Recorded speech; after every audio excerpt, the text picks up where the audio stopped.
So something that's very interesting for me is the origin of ghouls. Where do they come from? How were they born into existence? Are they the ancestors of humans? Are they the next step in evolution? Are they alien in nature? Today we're going to go through and look at some of the core fundamental values of what makes up a ghoul that could potentially help correlate some sort of beginning point for ghouls and how they were specifically created, more or less. The first thing I want to touch on is something that I've been personally interested in for quite a bit of time now, and that is the specific traits and effects that ghouls acquire when they cannibalize on another ghoul, right? This is evident in Carnegie and a lot of other ghouls in a lot of different ways. A very pure and simple example I can give is Carnegie's very iconic finger cracking, something that was not relevant to him whatsoever, but something that he acquired after he cannibalized on Jason. With that idea in your head, this is something that translates all the way back to my ancestry, which is the Aboriginal culture here in Australia. What's very interesting about specific tribes in the Aboriginal culture back in the day was that some tribes were heavy into cannibalism. Now this concept and correlation can obviously be identical to other tribes and people's ancestry outside of the Aboriginal culture, obviously, but this is something that I found very interesting just from my perspective alone. There's actually a pretty well-known story that goes around the Aboriginal culture in saying that some tribes would actually cannibalize on their enemies. Now the reason why they would do this is that they would cannibalize on their enemies to gain a portion of their abilities. I know it kind of sounds supernatural in nature, but that's kind of the whole point. It's very spiritual looking. Even to this day, obviously cannibalism isn't a mainstay in modern society, but even the very far and few between ancient tribes that still kind of live throughout today's day and age, some of them still heavily believe in cannibalism and the whole spiritual aspect for it.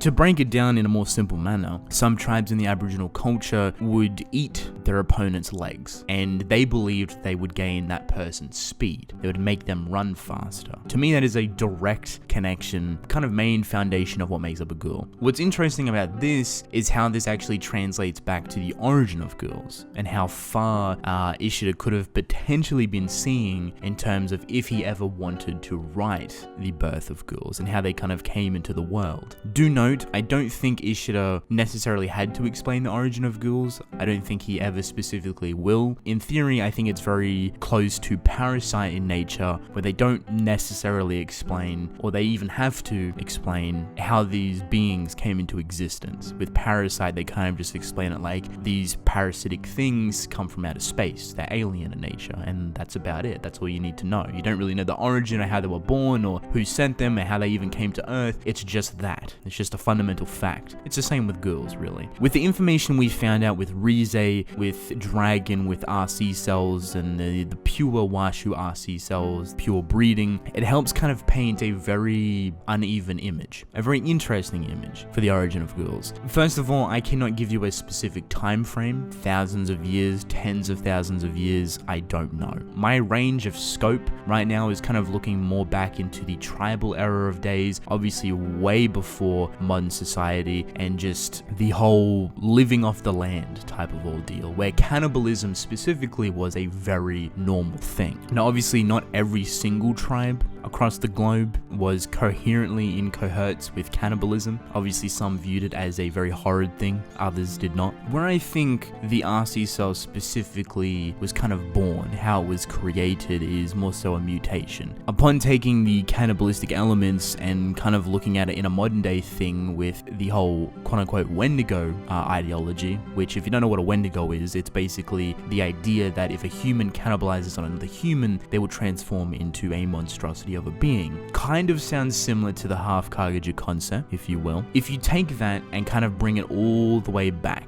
before ghouls existed, how would you kind of get to the point of gaining RC cells? How would you create an RC cell and mutate it to an extent where it would physically change the human body? There's a couple of different factors that come into play, and this helps with kind of correlating the modern day society in Tokyo Ghoul with the very small and non-multiplying RC cells that the human race race actually has. So to put simply, the human race has a very low abundance of RC cells that don't actually multiply and divide over time. So you have 50, it kind of stays at 50, if you will. I personally think that the origin of ghouls evidently stems back to a more tribal era, where cannibalism was very normal and pure breeding between the tribe was very normal. This helps kind of ground two different things. One, it grounds the concept of cannibalism and the abundance and gaining of RC cells, but two, this helps also mutate the human cells to create a new cell in terms of the pure breeding and the effects of breeding and incest between the tribe. Two core fundamental things that are needed to specifically give birth to what could theoretically be a completely different cell. Now, this RC cell is what obviously the ghouls are known for, is very aggressive in nature, and upon being a child of incest and potentially cannibalizing constantly, that one RC cell that could have potentially been born as an accident, as a mutation, or even a genetic defect because of the incest and cannibalism, slowly expands. It goes from 1 to 2 to 4 to 8, etc., etc., thus giving birth to the RC cell specifically, but not the ghoul. However, with time and more pure breeding and more cannibalizing, the first ghoul would most likely be born. The thing is, it would have to get to a point or a mutation where the RC cell would divide on its own, where the more that tribal person would cannibalize, the more aggressive that RC cell would divide in nature and multiply and completely reconstruct the body, to the extent where the quote-unquote Wendigo effect comes into play, and that person starts to mutate even more. That person starts to kind of crave human flesh, starts to become a lot more vicious. It'd be a very long process through generations, through breeding, through the parents and the child, and then that child with their partner and their child, and so forth, right? So the more you breed, the more it kind of goes down the generation of children, the more the RC cell that was kind of in one singular person slowly traverses, and it slowly mutates and more specifically evolves, all the way to get to a point where potentially two incredibly